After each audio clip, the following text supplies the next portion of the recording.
Well, good morning, good afternoon, good evening, depending on where you may be tuning in from. I'm Michael Kimmage, professor of history at Catholic University and one of the co-organizers of the Monterey Conversations, one of which we're going to be having today. It's my pleasure and privilege to introduce three distinguished speakers today. I'll start with, in a sense, the guest of honor, who is Peter Slezkine, postdoctoral fellow at the East China Normal University and a fellow at the Wilson Center, and the author of an article on the trouble with the free world that we'll be working our way through today. So welcome, Peter. And as respondents and discussants, we have in alphabetical order Jeff Gedmin, CEO and editor-in-chief of American Purpose magazine, and Anatol Lieven, head of the Eurasia program at the Quincy Institute for Responsible Statecraft. I could go into great detail about all the many achievements and publications of our guests, but for purposes of brevity, I will leave it at that and get to the heart of the matter. So we're going to start with two responses, one from Jeff, the other from Anatol, about the article, and then the author will be allowed to respond to the responses, and from there we will go into a general discussion. I'll just hint to the audience now that if you have questions, you can put them at any time into the Q&A function. We will get to them in due course. So Jeff, the floor is now yours. Well, Michael, thank you for having me, and Anatol, I look forward, and Peter, likewise, and congratulations on a fine piece of work. It's stimulating and challenging, and I'm excited it's the basis for this conversation today. So there are two things about your piece, Peter, that I appreciate greatly. A number of things I appreciate greatly. I'll mention two. One is that we don't want concepts embedded or guiding American foreign policy that become straitjackets. And I think that's a principal concern of yours as you talk about Ukraine and the emergence of a new freedom concept, but we don't want things that misdirect or incline us to overreach or fail to allow us to have the right tools to navigate ambiguity in the world, because there's plenty of it. There always is. And the second thing I'd say that you noted at one point in the piece, almost parenthetically, but it's very important, you want us to be self-aware. And if we're talking about concepts like freedom and democracy as guiding principles in US foreign policy, you note, my words, not yours, I'm paraphrasing, that in the United States and across the West, we have problems with our democracies, and they're real. And in my view, they're deep because they're institutional and structural and cultural. And that does affect what we do abroad and how we do it, actually. So compliments to you on the piece. And those are two things I wanted to cite that I appreciate greatly. Now, the reason why Michael invited us all here today is presumably not so that we would just say, perfect, Peter, there's just nothing to add, not a single syllable, Godspeed. So allow me to pick a little bit in the discussion round. You'll tell me where I've misunderstood you or where I haven't been quite fair. I certainly understand that the remit of a piece is defined in some way, and you weren't out to solve all problems. Okay, so fair enough. 3 points, they're bullets, and I make them quickly. One, Peter, I walk away with a good impression of what you want, and I'm less clear, I intuit, but I'm less clear, a good impression of what you don't want, rather, but I'm less clear on what you do want. And somewhere toward the end of the piece, you advocate a flexible, regionally attuned approach. And of course, why not, except if I may be a little bit impertinent, who's against flexibility? And who is ready to say, no, no, no, not regionally attuned? East Asia is the greater Middle East, and Russia is China. So I put that out there because, as they say, you can't beat something with nothing. And if we're going to criticize the freedom concept approach, then we have to figure out coherently and sustainably what the alternatives are. Second point I make is to beware of binary choices. And I may be overstepping or bringing assumptions to your article and the discussion, but in my view, and this is why these conversations are so important and difficult and complicated, it's not the case that we have interests in one box over there on one side of the room, neat and tidy. And then if you want the values box, then you have to go down the hallway and up the stairs to another room because the values box is in a different part of the building. That these things blend and balance, of course, in complicated and contradictory ways for a number of reasons, including we live in a democracy with its history and a very complicated United States, certainly today, and as you point out in your piece, in history. And then the last thing I'd say, the third point, quick notes, quick bullets, and I'll wrap up here, Peter and Anatol and Michael. I'm glad that you start with Ukraine, Peter, and I think it is so rich and so important because in my view, Ukraine is important also because it's very complicated. And in my view, the stakes in Ukraine are actually political and strategic. They're moral and humanitarian. They're regional and they're global. And these things are not easily separable, actually. So I'll stop there. That's quick notes and observations just to give you some reply about how I read and understood your article. I'm looking forward to hearing from Anatol and of course you, Peter, the author, in reply. So thank you. Thank you so much, Jeff, for what couldn't have been a more clear and cogent response to this article, and what couldn't be a better frame for our conversation today. Let's pass the baton from you, Jeff, to you, Anatol. Thank you so much. And yeah, I'd also like to congratulate Peter on a really very valuable paper. And I think especially valuable today, I mean, literally today, because perhaps you haven't had a chance to look at this yet, but NATO today published its new strategic concept, which is very heavily framed in terms of, even if they don't explicitly use that word, a defense of the free world against Russia and China, and on a global scale. I mean, as far as China is concerned, you know, this is still words from NATO, but the language is there, and involving very much values as well as security and interests. I mean, it would be unfair indeed of me to criticize Peter for this paper, since I've said so many of the same things myself in the past. I would just like to add a couple of things. The first is that the distinction between the free world and the non-free world, both during the Cold War but also today, has, to a considerable extent, not absolutely, but to a considerable extent, worked in Europe.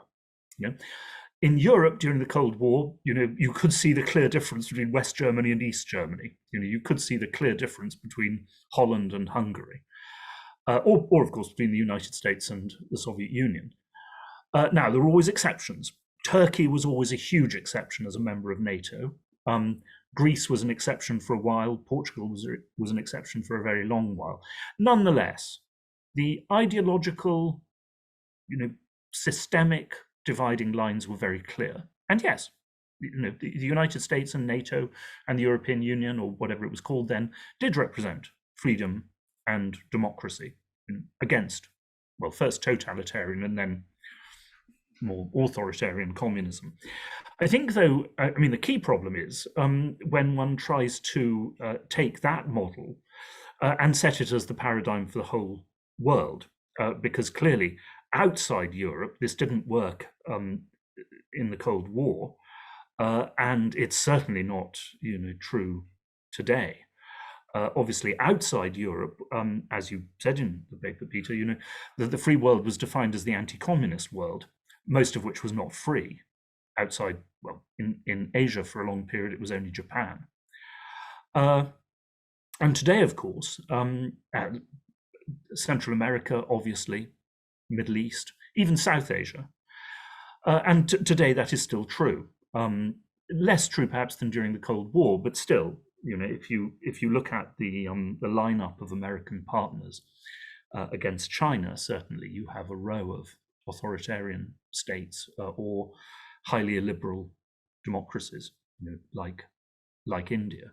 Just as during the Cold War, America had a succession of military dictatorships in Pakistan as an ally. The big difference, of course, today is that, as you said, there was an anti-communist world, and that was, above all, of course, defined by opposition to communist revolution, or often, of course, look at Central America, also opposition to socialist or social democratic reform, sometimes, opposition to anti-colonial revolutions. But anti-communism was something that almost by definition united economic elites all over the world and political elites insofar as where those were the same thing. Now, today, of course, it's quite different.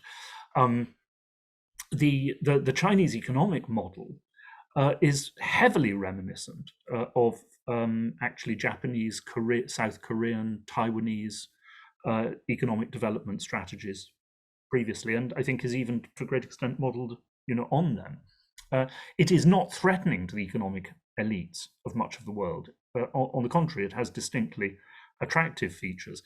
Now, of course, most of China's neighbors may be afraid of China, but the reasons are not political or economic. They're simply that, China is a great power and a growing superpower with obvious ambitions to, shall we say, exert predominant influence over them. But that doesn't make it today a battle between the free and unfree worlds.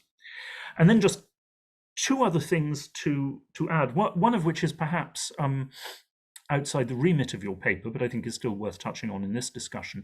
Now, that is that, of course, in the early stages of the Cold War, late 40s, early 50s, it was universally recognized, as, of course, it had been to an extent, going back to the responses to the Depression in the 30s, that domestic economic and social reform was absolutely crucial to domestic economic and social reform within the Western democracies was crucial to the struggle against the threat of communist subversion and revolution. Now, today, despite some efforts in that regard by the Biden administration to cast domestic reform in those terms, that link appears to have been broken, partly once again because actually Russia and China are not significant threats of subversion in that regard. The problem, the threats that Western liberal democracy faces are all too obviously overwhelmingly internal and self-generated. Neither Russia nor China was responsible for the latest Supreme Court decision in the United States, on abortion, or for the whole abortion issue in the first place. Beijing is not responsible for American gun laws. Russia and China did not invent racism in the United States, and have not shaped the particular problems and attitudes of the American police. They are not responsible for the growing crises involving migration and the effects of those on right-wing extremism in the West. So I think just, if you like, bringing things up to the present, we need to recognize the difference there between what in the early stages of the Cold War, even in Europe, not in America, of course, seriously, whatever McCarthy said, but in Europe, there really was a threat of communist revolution, which had to be addressed, as I say, by domestic reform. Today, by God, we need to defend democracy through domestic reform, but it's not actually linked to the threat from outside, in my view, not seriously anyway. The second thing which I think needs adding and will become more and more and more of an issue in future, is the question of climate change, which, despite certain efforts by Western democratizing polemicists, cuts totally across issues of democracy versus authoritarianism. Now, of course, I mean, China plays a huge role in climate change because of its size. But if you're looking at the worst offenders in the world on a per capita basis, you are looking at 3 Anglo-Saxon democracies. Well, kind of Anglo-Saxon. It's an old phrase for them. America, Canada, and Australia. And you're looking at a row of close US allies, which are the authoritarian oil states of the Persian Gulf. The notion that you can make a distinction on action against climate change between a successful free world and a failing or hostile, unfree or authoritarian world is simply conceptual nonsense. And our success or failure against climate change in future, and I believe viewed, by our descendants, I really do not think will depend on a clear-cut division along these lines. I think it's quite obvious that we will see some authoritarian states succeeding, or succeeding relatively, because I don't think anyone's going to succeed brilliantly. And pray God we can succeed at all, but we'll see some authoritarian states relatively succeeding and others failing completely, and we will see some democracies succeeding and others failing completely. So anyway, that was just my own comments, but just like to finish by saying, thank you once again. I found this paper extremely valuable. Thank you so much, Anatol and Jeff as well for these comments. Peter, I'm just going to summarize very quickly, because I know that you have your work cut out for you with these observations and questions, and we're very curious, of course, to get your thoughts in response to Jeff and Anatol's very thoughtful outlining of the larger questions at issue. Jeff raised 3 questions that he thought that you should address maybe in somewhat greater detail than you were able to in the article itself. One about your own sort of vision of things, as opposed to a critique of existing policies, what you might argue for beyond flexibility and attunement to regional issues. Secondly, Jeff cautioned against excessively binary choices, such that it's interests or values, when in fact these 2 things may be bound up in each other. And then thirdly, Jeff pointed our attention to Ukraine, which is where you begin the article, and had a series of contrasts between the political and the strategic, the moral and the humanitarian, the regional and the global. So those are 3 points to consider from Jeff's set of comments, and then from Anatol, a question that I think is very much implicit to your piece. Europe, on the one hand, where I think the 4 of us would probably agree that the free world paradigm has had a high degree of clarity and historically a high degree of success, but the complexity of then projecting that out onto other areas, that's sort of one issue. The other, Anatol, I hope I'm paraphrasing you correctly, that contemporary China not be necessarily analogized to the Soviet Union, and its economic model is somewhat different, and the demands it places on other countries are different from the Soviet demands during the Cold War. And as a corollary to this, the problems of liberal democracy stemming from internal dynamics rather than from outside manipulation. And finally, the point about climate change is an issue that just cuts across matters of freedom and authoritarianism, or freedom and totalitarianism, in novel ways, and that will demand from us new categories and new kinds of geopolitical frameworks. So I guess 6 points in total. Peter, the floor is yours to sort of respond and to offer your thoughts. All right. Well, Thank you, Michael, for the presentation, the introductions, and the summary of the questions, and to Anatol and Jeff for very interesting remarks on the essay. Perhaps I'd like to start by briefly summarizing sort of the historical findings that are the basis of the article, because we didn't really cover them much now, and then proceed from there to sort of what I am criticizing both during the original Cold War and what I hope is not revived or re-implemented in the present day, and then I can attempt to describe my positive vision for the present. So the article tries to describe how the free world framework became sort of the foundation of American foreign policy during the 50s, and the implications of centering policy on such perspective on the world. So the Cold War was a very complicated sort of geopolitical situation, one that was immediately understood to be unique, and thus described with such a fuzzy metaphor. The Cold War, nobody really knew what it was. They knew that it was neither war nor peace. It was some strange in-between state that didn't make sense according to any clear historical precedent. Truman in '47 attempted to give it some moral clarity and create sort of political lines of divide by speaking about the division between free peoples in totalitarian regimes.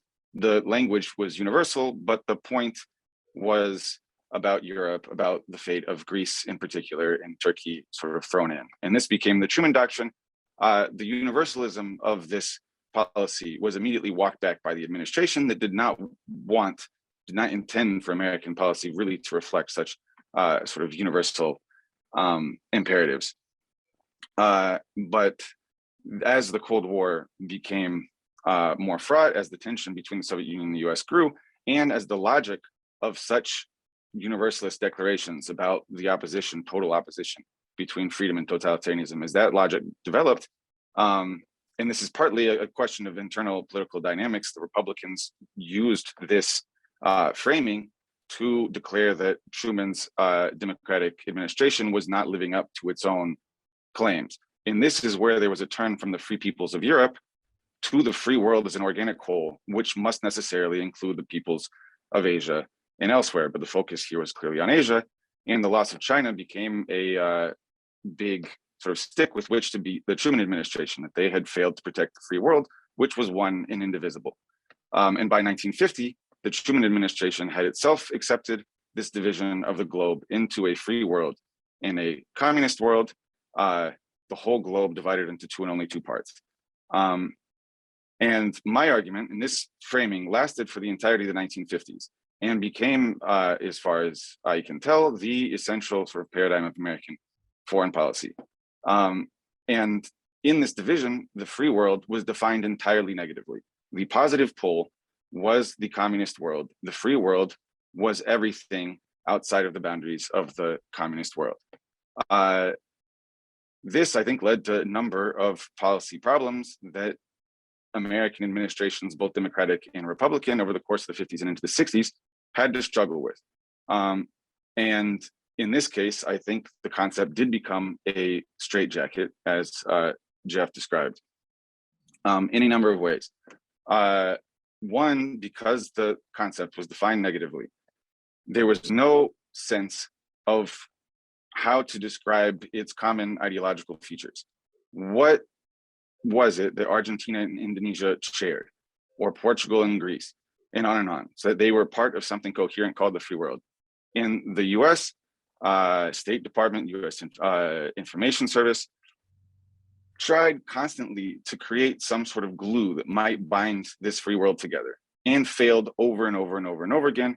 I have a quote in the essay from 1955 where somebody from Indonesia in the embassy there says the problem with the negative definition of the free world is that there's nothing that we can really say that would make sense to the Indonesians. So this was a fundamental flaw, I think, in this sort of division of the world that takes the enemy as the prior and then defines the positive project in terms of what it is opposing. This free world framing also created I think, an impulse towards maximalist containment, that the free world was indivisible, an organic whole. A loss for the free world anywhere was a loss for freedom everywhere. And therefore, communist advances perceived or real anywhere along the very long frontiers of the free world had to be opposed in the ultimate instance militarily, which created a very complicated strategic position for the United States and its allies, where it had to respond everywhere in the world, Korea, Vietnam, and in many other places. And finally, because there was no sort of glue, positive glue that bound the free world together ideologically, it rested essentially on what it was not. So the continued threat posed by the communist world was what justified the position of US leadership of the free world, which was the foundation of American foreign policy. So that became a sort of axiom that the American establishment was invested in repeating and convincing all others that this remained sort of the main danger and the reason that the policy pursued should be continued. I think that this was a fairly inflexible policy, to get back to sort of how I end the essay. And I'm afraid that we are going this direction again. We are not now in the same situation that we were in the 1950s. The free world has not been sort of fully crystallized as the conceptual foundation of foreign policy. The US has been, or sort of the Biden administration has been trying out different frameworks, including democracy versus autocracy, the West, the free world, and in appealing to other values and interests. But I feel that we are slipping potentially back to the position we were in the 1950s. And if Ukraine is a decisive confrontation between freedom and its opposite, if Russia and China once again are a common bloc whose every advance must be opposed, then there is a danger that the United States will have a very difficult time explaining what it is for in positive terms, that it will be forced to deal with all the quote unquote fence sitters, that once the world has been divided in these terms into simple binaries, and I agree with Jeff that such binaries are typically unproductive, then non-alignment or neutrality in such decisive moments is impossible. And much of the world, which is or does see the conflict in sort of less apocalyptic terms, must be persuaded to join the right side, to be on the right side of history, to use a phrase that has been much heard recently. And then there is sort of a sense that, again, the military containment will have to be the strategic sort of foundation of American policy along a very extensive perimeter. So that and various sort of other matters that we might get to later is what I'm more or less against. And it is true that it's easier to criticize than to propose a constructive alternative. I do think that the first critical step is important, that the United States in the 50s and perhaps again now, for the sake of a morally clear and neat picture of the world and short-term justification of particular policies, created a global dichotomy that then became a straitjacket and imposed certain constraints on the execution of foreign policy and created various tensions and military interventions across the world. So being against something that had such incredible repercussions, I think, is a constructive first step. And warning, perhaps, that such historical misadventures should not be repeated, I think is probably fair. In terms of positive vision, I think that the United States should certainly not define its overarching purpose in negative terms as opposing some absolute evil abroad, which seems to generally find one and the same culprit over and over again. That it's not quite an accident that it was China and the Soviet Union the first time around, and Russia and China again. So I think the United States should define its mission in positive terms. I do not think that there should be one, necessarily one overarching sort of image of America's purpose in the world. That is also too simplistic, and would probably not be able to take into account, as Jeff said, the ambiguities of the world. But there could be a number of different positive purposes that the US would pursue that could fit different sort of scales of problem in different regions of the world. So for example, if climate change is in fact an existential threat, that would be one important objective for the United States to frame its policy around, and would require cooperation with, for example, China in addressing these problems. If democracy is generally something that America values, then that could be important in certain situations. And so on and so forth, security concerns in various areas. I do not think that I am a sort of by the book realist, that I would divide interests and ideals. I think those two are clearly sort of mutually reinforcing and very difficult to disentangle. But yeah, a number of positive purposes that would apply at different scales in different parts of the world, and would require cooperation, competition, depending on the situation with different actors. But dividing the world into two parts, starting by circumscribing the part of the world that is somehow unnatural, evil, and doomed to destruction, and then doing everything in order to keep that unnatural part of the world as contained as possible, in the hopes that it may eventually disappear and freedom one day triumph, is a recipe for a straitjacket, for a policy that is both constrained and in some sense infinite, and that does not account for the complicated relations between the US and its adversaries, its allies, and the very many peoples for whom this framing of the world's future is not terribly meaningful. So I hope that is a sort of provides fodder for discussion. And if I haven't answered every question, I hope I might get around to them later as we continue our discussion. Wonderful. It's already a very rich set of ideas and sort of a fascinating construct that's been developed by the three of you. I have three questions that I want to ask in turn. First of Jeff, and then of Anatol, and then to go back to you, Peter, that just followed from my own listening to this conversation. So starting with you, Jeff, I wanted you to have you respond to the point that Anatol was making about China, that its place within the international system is determined by economic power. Anatol, please let me know if I'm incorrectly paraphrasing anything you've said.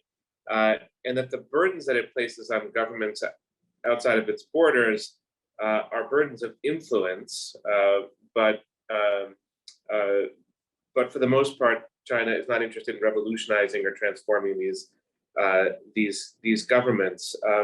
What we haven't talked about so much in this conversation so far is Russia. So the first point is about China. The second point for you, Jeff, is also about Russia. Many people interpret both China and Russia as now in the business of authoritarianism promotion. In other words, they would ascribe to China, I think, motives a little bit more ambitious than what Anatol may have described, that through its media structures, through its sort of Confucius institutes, there's a broader political argument being made. And then with Russia, it's not just media structures and soft power such as it is for Russia, but meddling in the US election, promotion of sort of extremist parties in Europe and elsewhere, support for authoritarians like Bashar al-Assad, in part because they are authoritarians. I'm paraphrasing an argument here. And I'd like to have you respond to this, Jeff. Is there a kind of authoritarianism boom that China and Russia are trying to promote? And if so, might that require, as a matter of counter-response, a sort of redefinition of the word, redefinition of the concept, the free world? And then Anatol, I'll allow you to sort of jump in, and then I have a separate question for you. So Michael, thank you. So well noted, all those observations. So first to stipulate and observe that Russia and China are very, very different in all these realms. So, let's not put them in the same basket. I would say that there are some things broadly, however, that they have in common. And one is, and of course, they're exerting influence and trying to shape their environment and the world in which they live, as we all do. One thing that they have in common, in my view, is defining themselves in some fashion in contrast to the United States. When they talk about the need for a multipolar world, that can be translated as less America, please. Second of all, in defining themselves in contrast to the United States, of course, in some way, there is a competition of models, actually, whether it's explicit or implicit.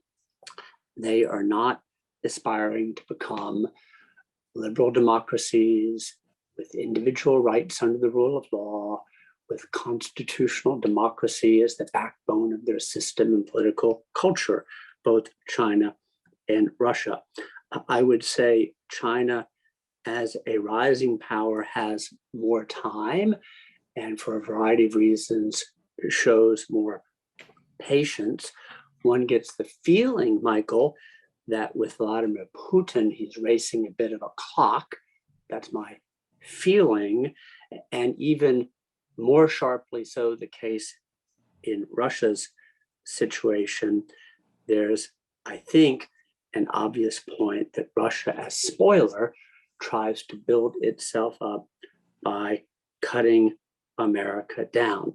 The last thing I'd say, and this plays off something that Anatol said earlier, but I'm going to use my language, both countries are interested in spheres of influence. Less America, a greater room for maneuver for their vision, and let us even say influence, control, perhaps domination. Both countries are different, but certainly in the case of Russia, in my view, the war in Ukraine is about Ukraine and dominating Ukraine. There's no doubt about that, but it's also putting down a marker for the region and what Russia thinks it's entitled to. I'll stop with that. Thank you so much, Jeff. Anatol, let me just fold one further question. I know that you would like to jump in on this set of issues. But let me fold one further question into the mix. And I'm very glad that you raised the question of the sort of global picture, as of course Peter does in his essay. And we spoke at the beginning of the conversation that what works for Europe doesn't necessarily work elsewhere. But I did want to ask about the kind of coalition the Biden administration has helped to form at the moment, which is of course European primarily because the war in Ukraine is taking place in Europe, but also includes Australia, New Zealand, Singapore, South Korea, and Japan, each in somewhat different ways. But on the sanctions front and to a degree on the military front, these are non-European powers that are part of the story. And so, is it possible to argue that there's something of a free world, far less than universal, but with global contours at the present moment, and how important is it that there are some non-European countries that are a part of this coalition? So let me throw that question at you, and I know that you want to speak about authoritarianism promotion as we mentioned a moment ago.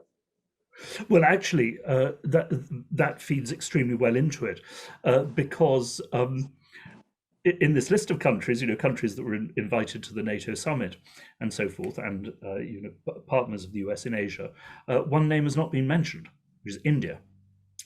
And the reason for that is, obviously India is an embarrassment because although it is a democracy, it's an increasingly illiberal one, run by an elected government, but one whose, Hindu nationalist ideology is radically counter to, liberal democratic ideas of the West.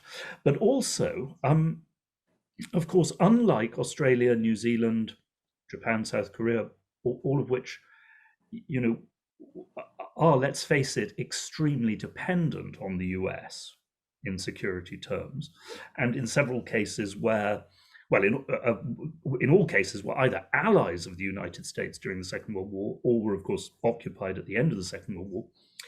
India is also absolutely committed, totally committed, the entire Indian elite, both main political parties, to the idea of a multipolar world, with Delhi as one of the poles. Now, India seeks partnership with the United States, but as we have seen from the Indian response to the Ukraine war and the demand for sanctions against Russia, India is categorically opposed to becoming a subordinate ally of the United States, like Japan or South Korea or Australia. Ever since I first went to India, and my God, that's 30 years ago, 40 years ago, oh Lord, 40 years ago, 1982, when India was so much poorer and weaker than today. You only had to set foot in meet the Indian elites to realize that they had a sense of themselves as an independent great power that was never going to be anybody's subordinate ally. So that I think is the first thing. Now the second thing is this whole interests, values, plus the authoritarian influence of Russia and China. Once again, in Europe that does work, although one has to point out, of course, that the Polish government, of course, ferociously anti-Russian, but maybe a little thought experiment: if Mr. Kaczynski had Vladimir Putin's powers, would he not actually be very like Putin, in terms of ideology and regime? Essentially illiberal authoritarian nationalism, though in the Polish case with more of an ethnic cast. But in the Middle East, look,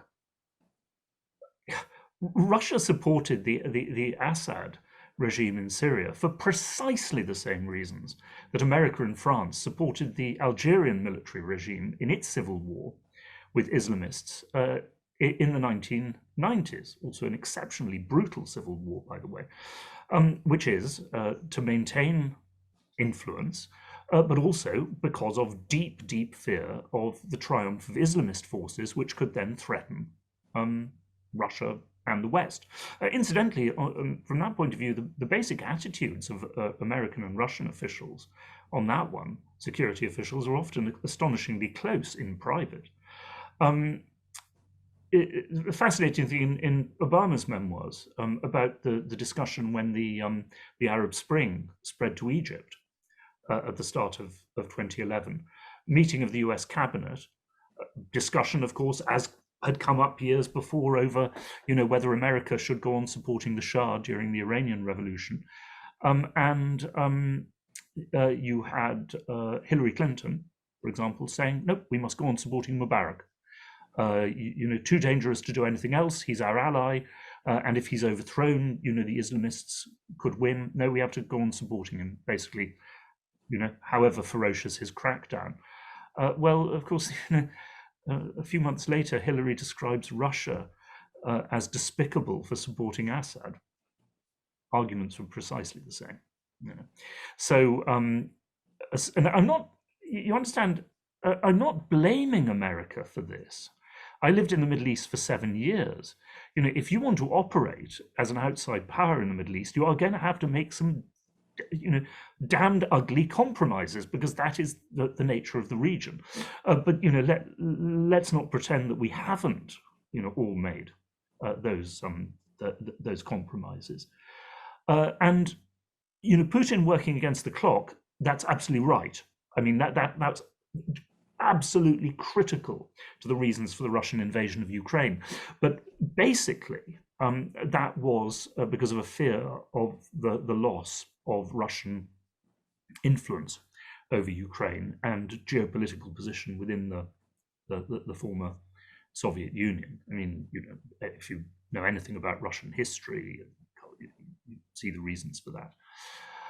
Finally, just like if I could double back a bit, this phrase, which by the way is totally communist, that we are on the right side of history. that's so reminiscent of the old communist things. The winds of history are in our sails. Our enemies will end up in the dustbin of history. Actually, winds of history in our sail, I can't remember anymore whether that's an American or Soviet Cold War phrase. But now you see, the fascinating thing is this. Following on a review essay I read in the Financial Times by Ed Luce, I've just been looking at 3 books, one of them by Barbara Walter, by, not science fiction fantasists or extremists or paranoids at all, serious people, warning of the very real possibility, which I think any of us can recognize, of civil war in the United States because of the deep cultural, racial, everything, divisions we see. And by the way, I mean, I'm not saying that just about the US. I can see the potential for that in Europe as well. Well, I mean, at that point, claiming that that we are inevitably on the right side of history, and that this is somehow given by history with a capital H, this teleological Fukuyama-like vision, is really beginning to look increasingly strange, frankly, to me, as a historian. Thank you so much, Anatol and Jeff. Peter, of course, feel free to respond to any of these 2 answers to the questions, but I'm afraid I have a further one for you that's a little bit maybe unkind, because your essay is is subtle and nuanced and intellectual in spirit. But I'm going to ask the question as somebody who himself served in government, as I did from 2014 to 2016 in the State Department Office of Policy Planning. And I think one thing that became clear to me then is that governments need a certain degree of simplicity. They need to tell stories. They need a narrative. And to a degree, the language of government is not really an intellectual language. And in this sense, the story that Biden tells about the free world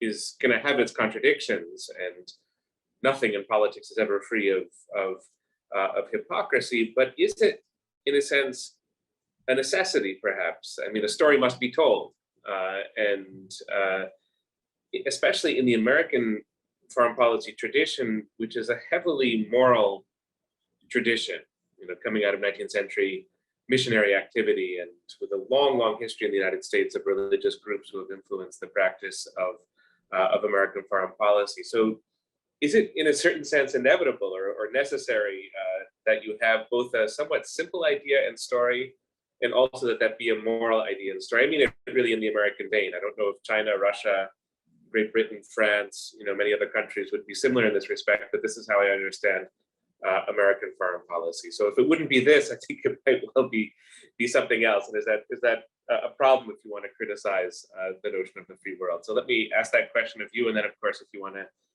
respond to anything that Jeff or Anatol just said a moment ago, please do. Yeah, thanks, Michael, for that question. That actually brings me to a theme I forgot to take up of Anatol's earlier. I think a sort of core of the positive project that I would propose, and perhaps the simplest moral story to tell, is one that the US has held up for much of its history, is its exceptional domestic performance, its extraordinary wealth, the wonders of its political system, which falls short, but in the narrative, it is sort of always striving for perfection, and so forth.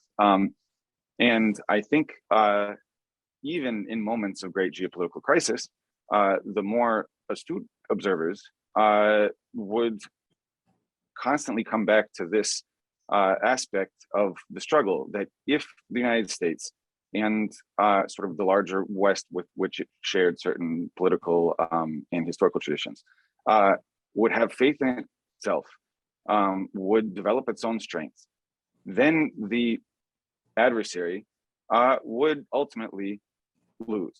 The good guys would eventually prevail through the virtue of their, or whatever, the strength of their virtues. I think that is a fairly simple story to tell. I think it is a familiar American story. I think that it is being told at certain points, but I think often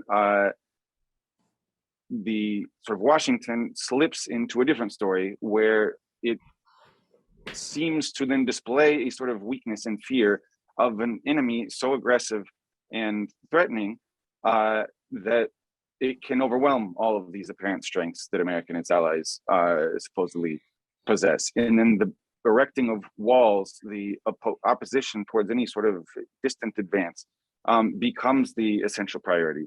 And I think that is taking things backwards. I think you build off of this sort of domestic revitalization, and sort of proof that this story is perhaps the best one is that I think it worked the first time around. Even though the stress was on the negatively defined free world, the triumph of the United States in the competition with the Soviet Union, I think, hinged much more on its material prosperity and its ideological, sort of domestic ideological self-confidence. That it wasn't Korea, Vietnam, coups in Iran, or Chile preventing the spread of nominally communist regimes that won the US the Cold War, but the failure of the communist project internally and the strengths of the Western and specifically American economic and political projects. So that is what I would emphasize now. I think that was the true strength. The first time around, I think defining this sort of negative free world that is everything except for the existentially threatening enemy is sort of a poor focus that has clear political payoffs in the sense that any Tolkien-esque narrative about ogres and orcs is immediately appealing, but eventually destructive and massively constraining. On the Russia-China subject, I think that this is very interesting, and this in some sense reveals the tension among the various competing narratives today. That Biden, until the war in Ukraine, often focused on the democracy autocracy opposition.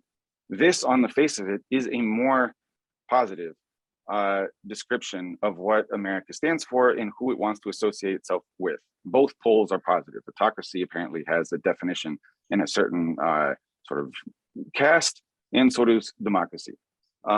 In practice, this is much more difficult to implement, as we saw from the Democracy Summit, which was sort of a fiasco. Even if one can define democracy, which I think is sort of unclear, or autocracy, it's opposite. It's clearly a shifting variable, whatever criteria you use, and I don't think there's any agreed upon definition. Whether something is a democracy or autocracy seems to be ever changeable. And the idea that the US would pick its friends and enemies based on the latest reports of whatever institutions rank these various variables.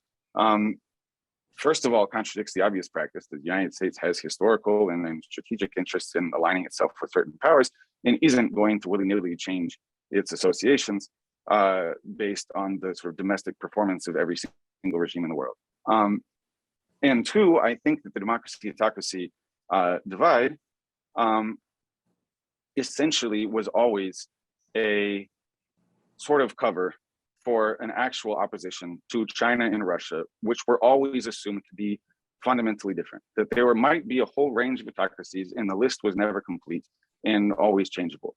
But there were two regimes that would always be at the top of that list and were needed to be essentially opposed. And then a whole range of apparent autocracies could be lined up with the democracies in opposition to these two nefarious forces. So then the question is, why do Russia and China, are they assigned this special status? And I think until the war in Ukraine, they were treated somewhat differently. China was far and away antagonist number one among the Washington folks who think sort of strategically about American power in the world and international order. In Russia, in terms of the media and political battles, was the dominant enemy. But both played a special role and were different from all the rest.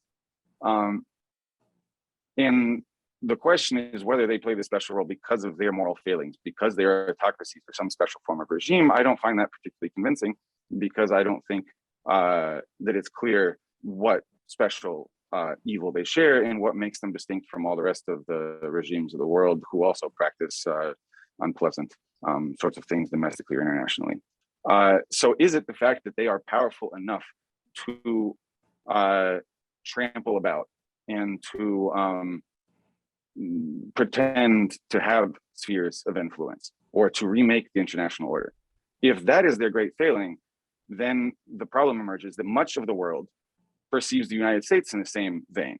The United States also is extremely powerful, claims spheres of influence, and attempts to oppose its model upon other countries, and to impose its vision of order or rules upon the world. One might argue that an international order presided over by the United States is somehow absolutely superior to Chinese or Russian alternatives. I'm not entirely convinced. And again, the international order, a rules-based order that the United States is supposed to be leading, is very rarely defined. It is defined over time. If you look, the definitions seem to vary so much that the only constant is American leadership. So one needs to be convinced a priori of American virtue to prefer it to any possible alternative. And we can see that much of the world looks at the Chinese alternative, for example, and measures pragmatically what is offered in each side. And some tend to prefer the Chinese. And I'm not saying that the Chinese is necessarily better. It might have all sorts of failings, and perhaps I would prefer the American one myself. But this is a much more complicated argument to make than labeling the Russian and the Chinese as a priori sort of unfit to propose any sort of multipolar system or any alternative international system. So. Great, thank you so much, Peter. I really have two questions with which I would like to draw our conversation to a close today, and they are not so much rooted in Peter's article. I think they sort of step out into a sort of more maybe presentist or sort of different terrain. But the first is about the Biden administration. The second question is about Russia. I'll ask the question first and have Anatol, Jeff, and then Peter respond, and then we'll ask a concluding question about Russia, since this is, as my screen reminds me, the Monterey Initiative in Russian Studies that's so graciously sponsoring our conversation today. But about the Biden administration, I want to play devil's advocate to your article, Peter, and argue that what defines the Biden administration is probably more pragmatism than a very strong commitment to the free world. Certainly, I hear this criticism of Biden quite often in Washington, D.C. He came into office with Russia in the late winter, sort of spring of 2021, seeking guardrails. He signaled that there could be a U.S.-Russian relationship that was not based on democracy promotion. Germany comes in for a lot of criticism about Nord Stream 2. It's sometimes forgotten that Germany got the green light in the summer of 2021 to go along with Nord Stream 2 from the Biden administration. Since the war has begun, obviously a lot has changed, but Biden is very clear about not putting U.S. troops on the ground in Ukraine. And Jake Sullivan is very often criticized by people in Washington as going too slow, as being too cautious, as being too worried about provoking Russia, whether it's over Kaliningrad or whether it's in the sort of scale and speed of weapons provision to Ukraine, et cetera, et cetera, et cetera. So I'll start with you, Anatol. If you could just, you don't have to endorse or reject this argument, but if you could just comment on the balance of pragmatism and what would be the contrasting word, a somewhat more ideological worldview, or a sort of a worldview grounded more in the principle of freedom. It goes back to the point that Jeff was making at the outset of our conversation about interests and values and how they interact. So, Anatol, how do you see them interacting in Biden administration Russia policy? Well, as far as Russia is concerned, that there is also simply the element of prudence, or caution. We are, after all, here. Russia's conventional military strength, it's obvious, has been colossally exaggerated. By the Russians themselves, but also by our analysis.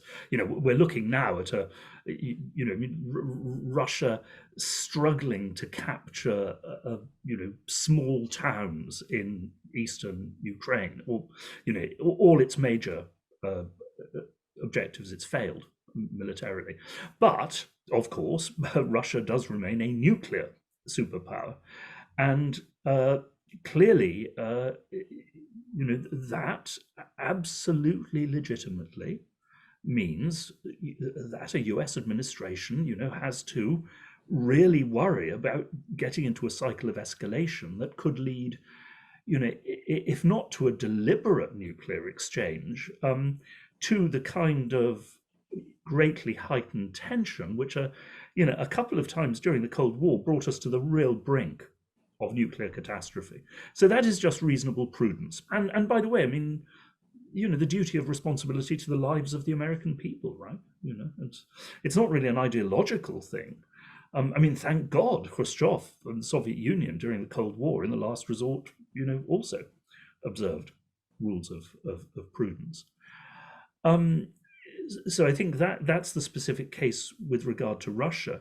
I mean, once again, beyond Europe, well, yeah, I mean, it's pragmatism, basically, as so many people have said.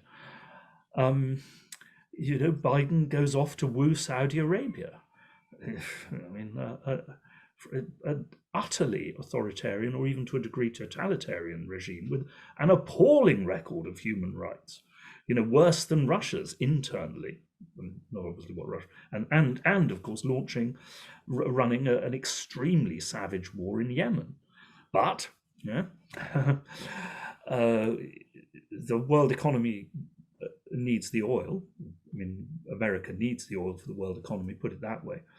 And America needs, or thinks it needs, or thinks Israel needs, the alliance with Saudi Arabia in the Middle East. So frankly, democracy, human rights, they go out of the window. And as far as Turkey is concerned, the bribe for Turkey to accept Finland and Sweden into NATO was to take a stronger line, okay, against, you could say, Kurdish extremists, but also, frankly, against Kurdish rights, minority rights in Turkey, and to provide, of course, American fighter jets for Turkey. After, of course, a number of years in which Erdogan was portrayed as a highly authoritarian, I mean, elected, but and certainly deeply illiberal leader. So I'm sorry, but it just doesn't. The whole democracy paradigm just doesn't work outside, in not every place outside Europe. It works in East Asia to a degree, but in most of the world, it just doesn't. It doesn't work as far as US policy is concerned. It's always compromised. And by the way, maybe has to be very often, as I said about the Middle East. Naive illusions about the identity of American interests and American values don't survive long of life in the Middle East. Jeff, if I can put the question to you this way, is the problem with the Biden administration, if we define it by problems, we don't have to, but is the problem with the Biden administration not that it's committed to the free world, as Peter asks in his article, is the problem that it's insufficiently committed to the free world, or that it's struggling to balance some of the pragmatic pressures that Anatol describes with what's clear are the democratic ideals of President Biden and his staff? So Michael, you said a few moments ago something about having worked in government, something important about the importance of stories and narratives. So, and I saw other colleagues nodding, I think. So that's a reality. And I think that's part of President Biden and his team's approach to these things, for good, for bad, and indifferent. You, Peter, yourself say that at the top of your article that much of this is rhetoric, but you quickly add, but it has consequences and actual implications, and you voiced your concerns. Michael, I think it is a balancing act, of course, and it is imperfect, and inherently it does contain virtually always and now these conflicts and these contradictions. Let me go back to what you posed moments ago about Russia and Ukraine, where I think the Biden administration is trying to be both principled and pragmatic. I think it's a marker put down, and this fits with what Anatol was suggesting is a concern. Prudence, by all means, prudence. It is a nuclear weapon state, Russia. President Biden has said no pilots in the sky. He has said no troops on the ground. He has said he wishes at all costs to avoid direct confrontation with Russia. why is there criticism of some in the administration beyond those limits and conditions? And I have those criticisms. I think that whether we articulate it or state it or not, we are nevertheless in a proxy war with Russia by providing military assistance, by imposing sanctions, by XYZ, XYZ. And at the end of the day, now permit me to be a little bit simple-minded, I think at the end of this process, and I don't know if it's months or years, there will be a winner and a loser by some definition.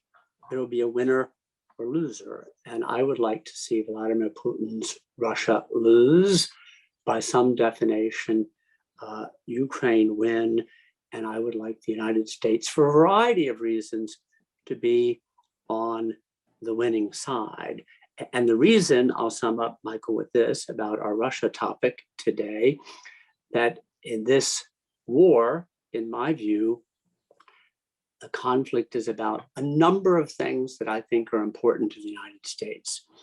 The conflict is about freedom, democracy, sovereignty, and independence. Not one, not equally, not perfectly, and often aspirationally, actually. I'm aware of where Ukraine started and how so flawed it was, and poor and corrupt. But freedom and democracy, sovereignty and independence, at a minimum aspirationally. I do think it's about rules-based order, and it's a test case. We didn't want it, it's inconvenient. Peter said we started with China, China, China, and now this presents itself. But it is a case of unprovoked aggression, a predator state, and a violation of the UN Charter. Russia is not the only country that's violated the UN Charter, but if we're ever going to talk about it, this is in a bad place.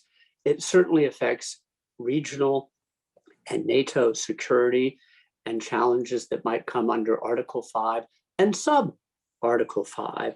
There's a view, and I share it, that if Russia wins, it will be emboldened. If Russia loses, it may seek a consolation prize. And then I'll just add two more to the list. I do think that this is about the idea of spheres of influence. And I don't think that we owe Russia a sphere of influence over our democratic allies in Central and Eastern Europe. And finally, and I do not say it would be the sole criterion, the sole consideration, and the sole driver of US foreign policy, but my gosh, human rights. And this is shocking.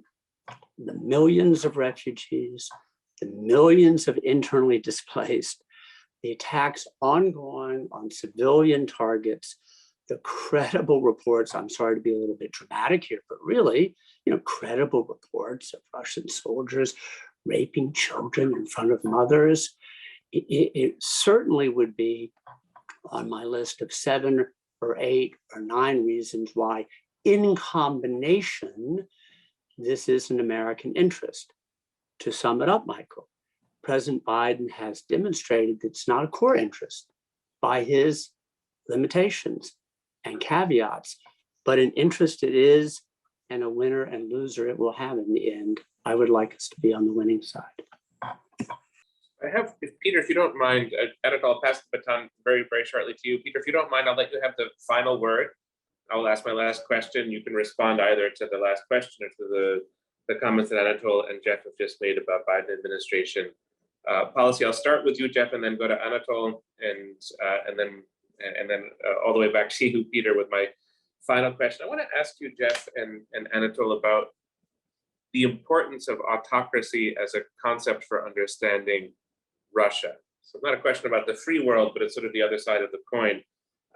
If we stick with this binary of sort of freedom or democracy on one side and autocracy on the other, I'll just offer a hypothesis which comes to mind for me. One of the ways in which I think autocracy matters in understanding Russian foreign policy is that as Russia has become over the last 5, 10, 15 years, perhaps more autocratic, but especially the last 5 years, the foreign policy has become more radical. And it's hard for me to imagine the kind of invasion that Russia has made in Ukraine, the scale of it, if Putin didn't have quite the degree of decision-making power that he has within that system. It's a debatable premise. I know that's my own sort of take on why autocracy is just important as an analytical concept. But I want to ask the two of you how you see that. Where does autocracy fit, if anywhere, in understanding Russian foreign policy?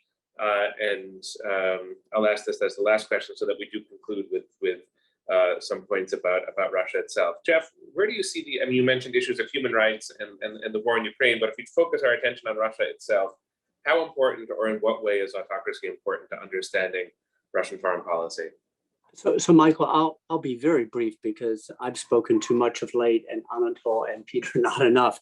It must play some role because witnessed the extraordinary incompetence and miscalculation early on, and apparently a lack of checks and balances and controls and accountability for the individual who ordered this war and bungled it in so many ways.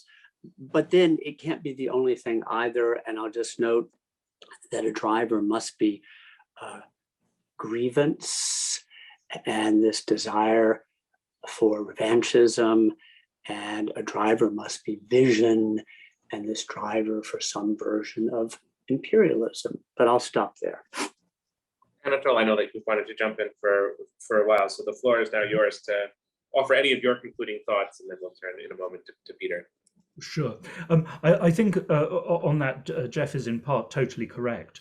I mean, I think Putin shows, especially in the planning for this war and the decision on the invasion, shows every sign of an aging, isolated autocrat, hearing only what he wants to hear, reducing his inner circle to a tiny clique of, frankly, accomplices, criminal accomplices. But just two things to add to that. First is, when it comes to the distorting of intelligence, and only believing that intelligence you want to hear, we do have a rather good example of that in the United States, the Bush administration in the run-up to the Iraq War, right? So this is not just a function of autocracy, it's a function of a government which decides on something and then is determined to exclude any intelligence which goes against it. I mean, the other thing is, I don't know whether another Russian government would have invaded Ukraine, but if you read the memoirs of the present head of the CIA, William Burns, he says again and again that opposition to not just a NATO membership for Ukraine, but to Ukraine joining a hostile Western alliance was universal among the Russians he talked to. He said that for every Russian he talked to, not just the government, but the wider intelligentsia, this he calls it the reddest of red lines. So that did not depend, on Putin personally or his autocracy or his. It's something. Well, it's something deeply rooted in the story that the Russians tell themselves about Russian security. And that brings me to the business of stories. And I think you made a fascinating point there, Michael, about how governments, not just governments, but policy elites, right, blobs, if you like, and most countries have a blob of a kind, that they depend on.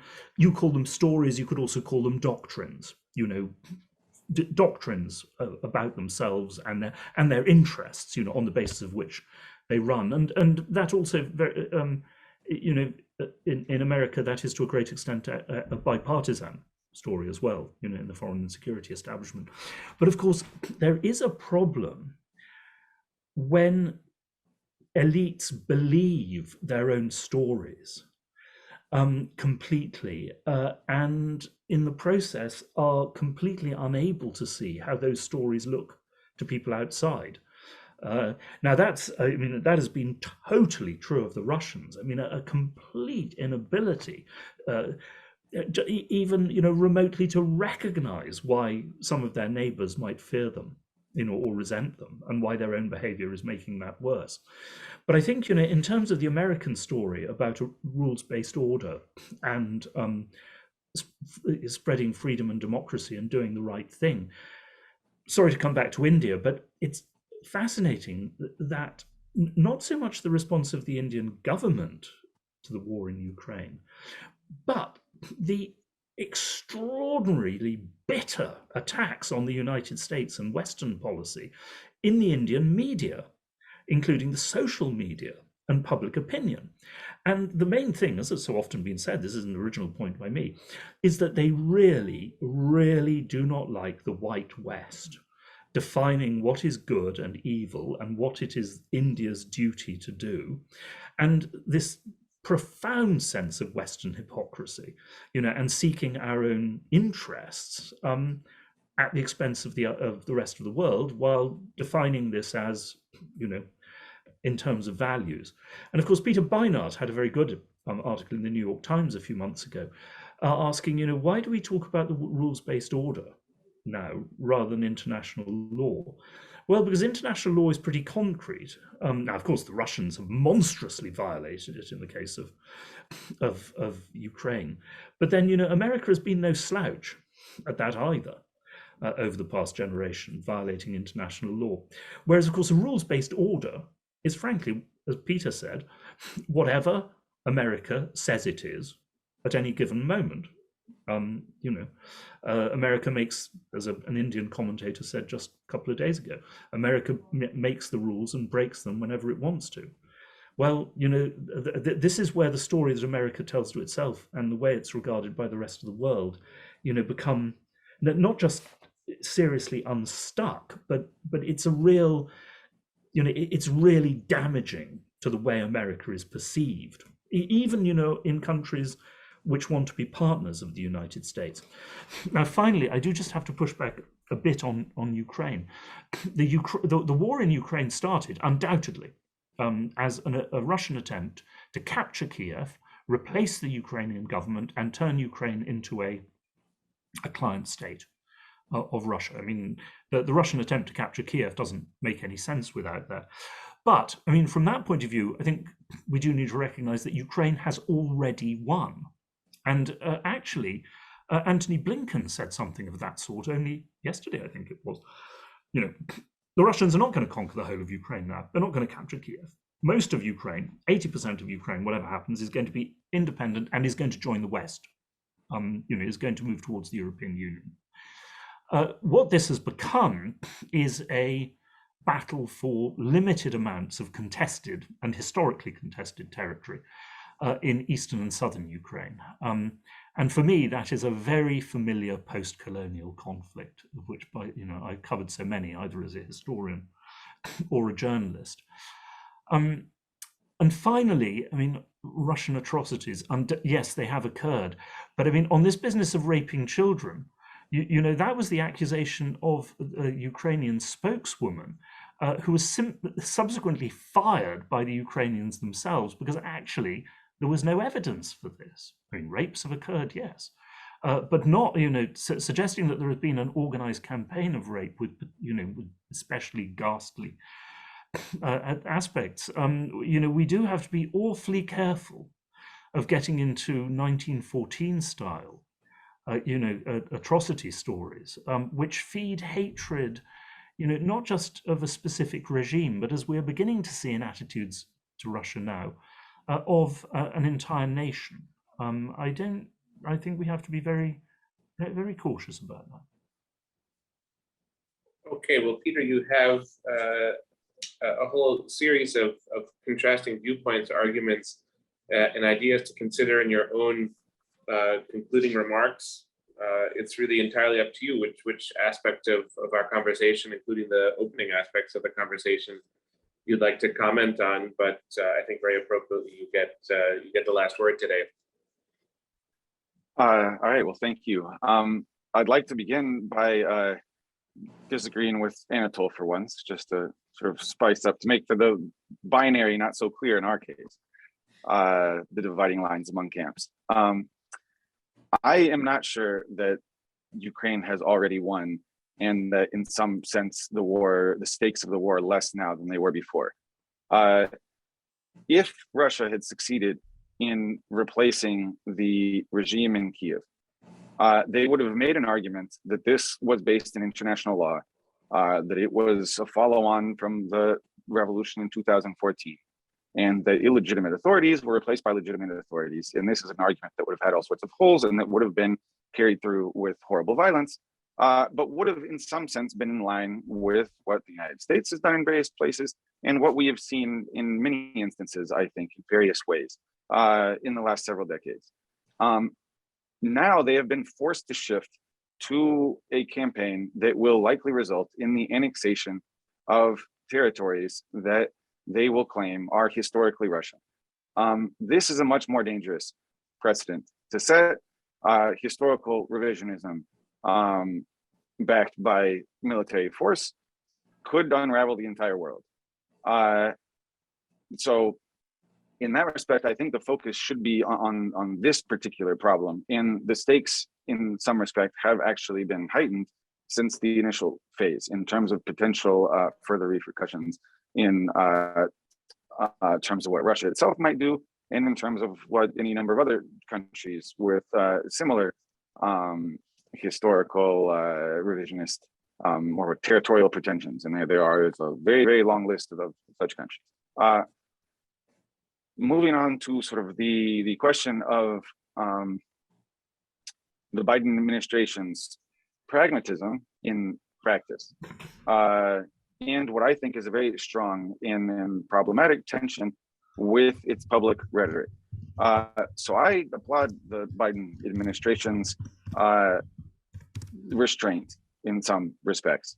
They have made it clear that they will not participate in this war, that they will avoid a direct confrontation with Russia, that nuclear risks are real and awful. On the other hand, Biden and other members of the administration have framed this in terms of an existential and fundamental struggle between freedom and its opposite, democracy and autocracy. And the battle in Ukraine is the test case for the sort of survival of the entire order and the viability of freedom going forward. Biden's speech in Warsaw in particular seemed like a very self-conscious attempt in some respect to set the stage for a new long-term enduring Cold War confrontation with Russia. And of course, everything that is said in regards to Russia and the war in Ukraine is also a signal, implicit or explicit, to China halfway across the world. I think the distance between the pragmatic and fairly circumscribed policy decisions that are evident to everyone that the Biden administration is taking, and this sort of apocalyptic rhetoric, the distance between it is a problem. We see many of the calls, you were, Michael, saying that many people say that Blinken and Biden haven't gone far enough.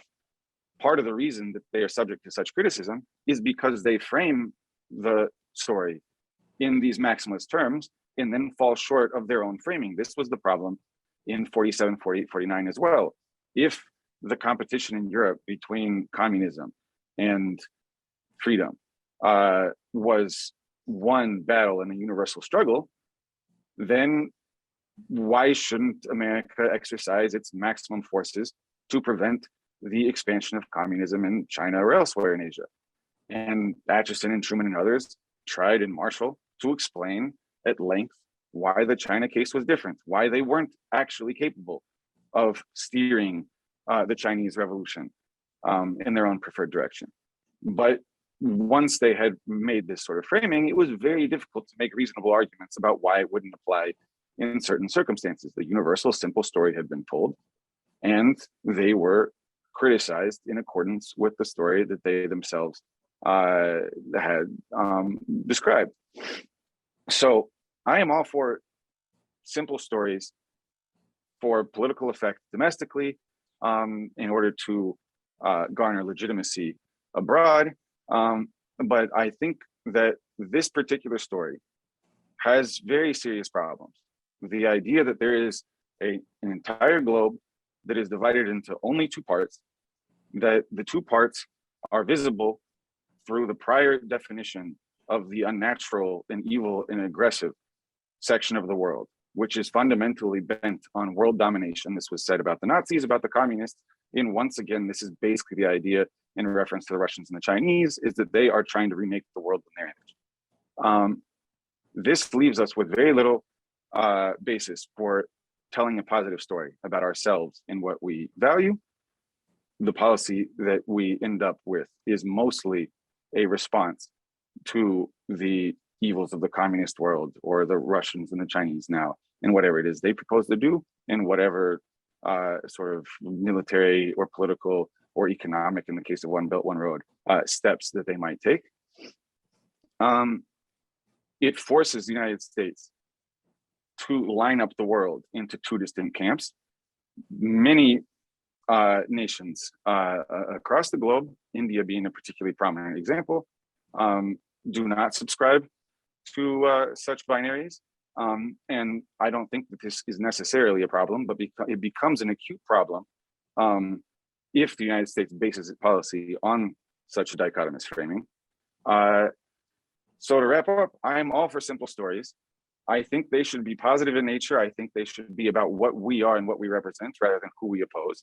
I think one single story that is supposed to answer every question, explain every ill, and apply to every part of the world is usually insufficient and becomes a straitjacket of sorts. So there should be a series of simple stories that apply on different scales and are conformed to different contexts, and might demand different sort of policies or justify them.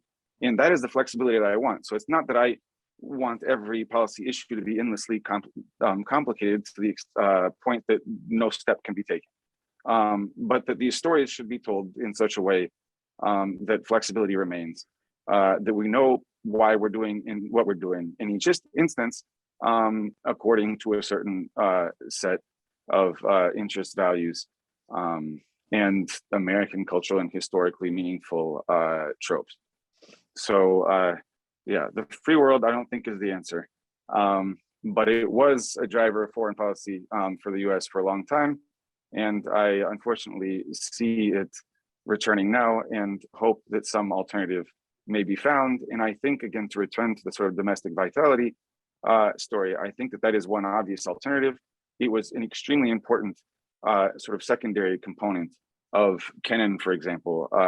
His argument in the early Cold War tends to end with a call to domestic revitalization and a sort of sense that there is an American confidence, should be a security in the superiority of the American project, and that is the essence of the struggle, a faith that that your own project will prevail in competition with one that you find less appealing. So I hope we return to that framing of the problem.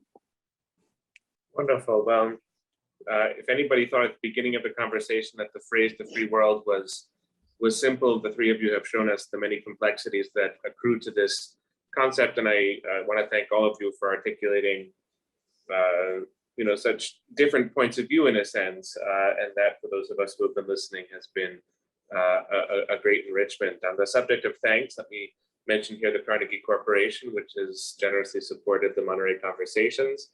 Thank you as well, Anna Vasilyeva, for spearheading all of this. Thank Jarlath McGuckin for all of his help, and my co-organizer Jade McGlynn for all of her help as well. There will be an upcoming Monterey conversation next week, July 6th, with Daniel Kurtz-Phelan of Foreign Affairs, who's, I think, loosely connected to this conversation in the sense that it's his magazine that published your article, Peter. But once again, let me thank our three speakers, Peter for his article and all of his contributions, and Jeff and Anatol for your spirited engagement with Peter's ideas. Thank you so much for joining us.